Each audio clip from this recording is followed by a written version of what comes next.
కొంతమంది సాక్ష్యం చెప్పమంటే, ఆరాధించమంటే అదే సొల్లేస్తారు. ప్రభా నేను గుంటలో పడ్డాను, నువ్వు పైకి లేపావు. ప్రభా నేను గుంటలో పడ్డాను, నువ్వు పైకి లేపావు. ఎన్నిసార్లు పడతారా? సిగ్గులేదురా నీకు? ఆ గుంటలోనే ఉండరా, సరిపోద్దా? ఎప్పుడు ఆరాధించినా నేను పంది లాంటి దాన్ని, గడ్డి లాంటి దాన్ని, బొడ్డి లాంటి దాన్ని, గుంటలో పడ్డాను ప్రభా, నువ్వు పైకి లేవు, ఎత్తావు. ఎప్పుడు జీవితంలో మార్పు ఏమి లేదాక? కొత్తగా చెప్పాల్సింది ఏమి లేదా? నీ జీవితంలో కొత్తగా ఆరాధించాల్సిందే లేదా?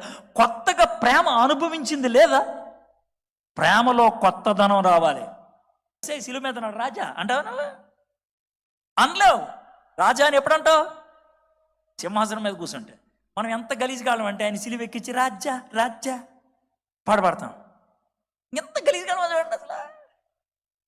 ఆయన హార్ట్లో ఉండే సిలువ మీద, పెదాల మీద ఉండే రాజ్యా రాజ్యా